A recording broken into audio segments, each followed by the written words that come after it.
How do I go about selecting my investments? Hi, my name is Lord Loyens. I am the founder and creator of Black Bear Dog Training. And in today's video, I want to share with you how I go about finding indexes and ETFs to invest in. I have a rather simple method that I've been using for some time now that is working quite well for me. And again, as I always have been doing since I started this channel, everything, my resources are all yours for free as well. No exceptions in this case. And the spreadsheet I use is yours to download. Description for the download, or a link for the download, I should say, is below, so you can download it at your convenience. So how do I go about finding which index and ETFs to invest in? I don't invest in stocks if I can help it, only because of the fact that they require just too much work. It's too much research, and I can use my time better spent on analyzing the forex market, because after all, that's what I do for a living, trading forex, than spending a whole day, whole week defining which stock I should invest in. That's why I stay with index funds and with ETFs.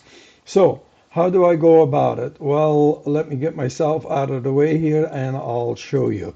I rely on my cell phone. I have Yahoo Finance, and I have it set up right here already with all the index funds and ETFs that I am tracking. Now, this list does not mean that I have invested in every single one of these index or ETFs, not by a long shot. These are merely what I'm tracking. And based on the results at the end of the month, I will adjust my investment portfolio accordingly. So that's how I go about it. So to create a list is very simple.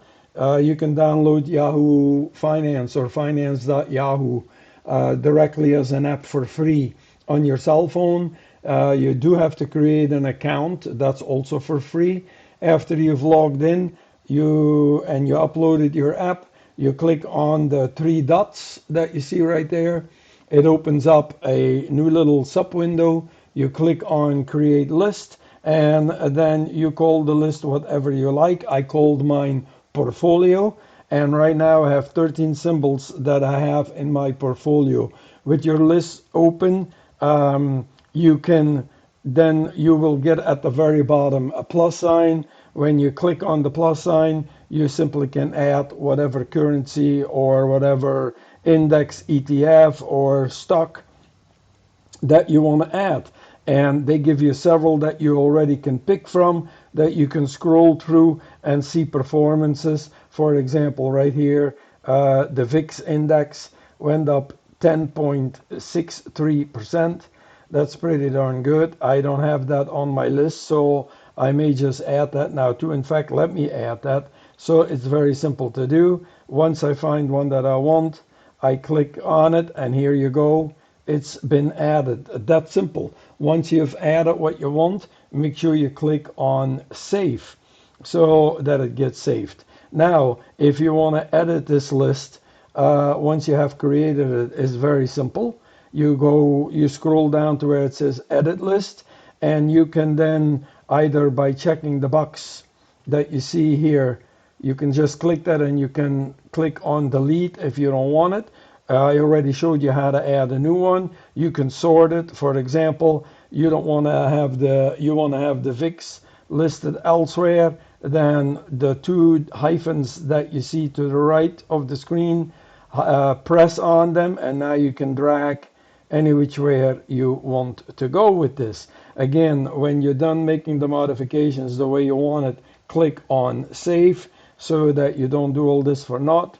And there you go, and you have your list compiled, and now you just keep track of it. What I do next is I use a spreadsheet that has every month of the day. It has listed all the stocks that I am tracking. The stocks with an asterisk behind them are actual investments that I currently have. The ones without an asterisk are what I'm looking to trade.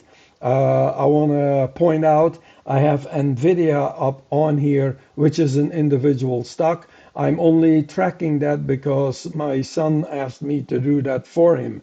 I don't own any outright Nvidia stocks. I do have a Celix, which is an index fund of which Nvidia is a part of, and for me that is good enough. So what this spreadsheet, you can scroll back and forth, and it will, every day of the month is in there, and it will leave the stocks untouched, so it's easy for you to scroll along, so you know that you're sitting exactly next to the one that you're entering data. The average is a locked field. It's a formula, and you can that will automatically calculate what the averages are of the indexes. Don't override it. I'll try to lock it up so that you won't be able to override it. Again, do not use this spreadsheet with Google Sheets. For whatever reason, Google Sheets gets rid of all the formulas that are built into the spreadsheet and basically rendering the spreadsheet useless. So other than that, it works with Microsoft Excel, it works with LibreOffice or LibreOffice Calc, and any other spreadsheet program except for Google Sheets. So today we are the 27th. I normally wait until the end of the day when the stock market has closed.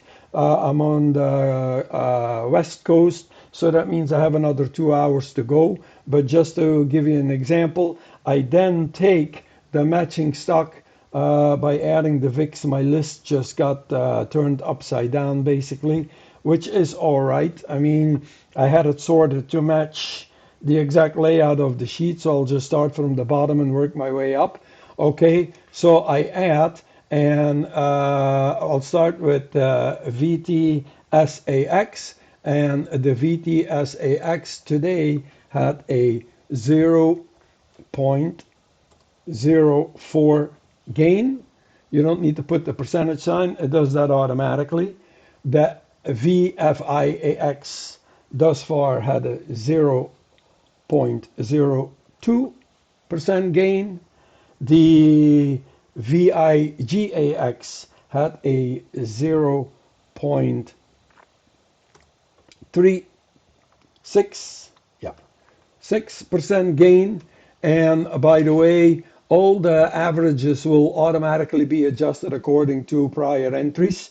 And let me show you how that works. For example, here the FRHC had a loss of minus 3.07.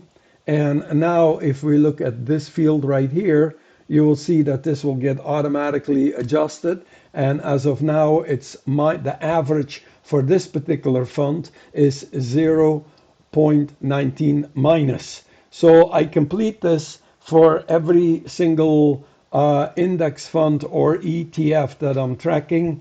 And when I'm done, I simply click on save to save what I did. And that is it. I'm done with going after my stock and see which one I might be investing come next month. So that is very simple. I complete this list. Again, I'm going to have to redo this because cutoff time for the stock market where I am at is at 4:30, so these numbers can still change. We'll see. And then we take it from there. But this is what I do, very simple, very straightforward.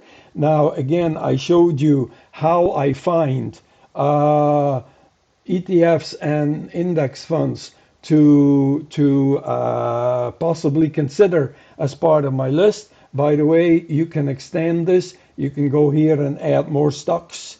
And you see star says own, so you can go as far as you want. You can add more stocks or index funds, whatever you want to this list. This is by no means limited to just 12 entries. and the formulas carry through as well. So this is always automatically calculated. At the end of the month, I then go to my average and I check which one has the highest return, and that is what I will use to compare to lowest returns, and then that's what I will invest in. To give you an example, I own already Afsalix. It has an asterisk behind it, and let's just hypothetically say that by the end of the month it's 2.48. I'm going to keep Afsalix. I'm not swapping it out. I also own MGV. Now, MGV is, let's just say again hypothetically, that it stays at minus 33. I, at that point, either decide to let it run yet an additional month, or I may actually swap it out with the VIX. If I do that, then I'll remove the MGV from my list and I add VIX instead. And I'll start now with each new month tracking those stocks or those index funds and ETFs. And then again, at the end of the next month, I'll decide again what I update, what I keep, what I get rid of. And by doing that, I've been able to pretty much have constant positive returns on my investments. This is particularly the case because I auto reinvest all the interest as well as dividends that I earn. And so I'm taking advantage of what's called in the stock industry or in the investment industry as compound interest and compounding dividends. So that is what I do. And it's really simple. It takes barely 5 minutes of my time, not even. I mean, a couple of minutes, and I'm done. And even going through the list, it's very easy. Just click on the three dots, like I said. I'm sorry, I don't want to create a new list. I go back down to edit list, and it'll show me, how did I do this now, darn it? Pity. I go to, my bad, I go to edit list, I go to add, and then it shows me what is popular, and based on that, I just scroll through and see. And I pick and choose from there. I don't go and verify, and you see I can choose.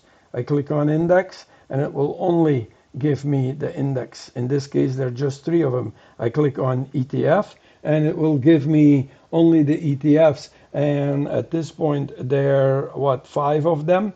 So this is how I go through this. If I want to have equity, I click on that. And here's another good one. MPW has a plus 16 gain. Now, granted, that is just today. But this is how I go about finding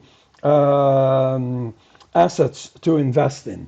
I don't go through the trouble of going through market research and company research and CEO research and product research and reading financial statements. I mean, for me, it's a headache. This is a much easier, much faster way, and again, has proven for me to work very well. So check it out, try it out, and see what you think of it. And I wish you the best of luck with it. And until next time, take care. And as always, God bless.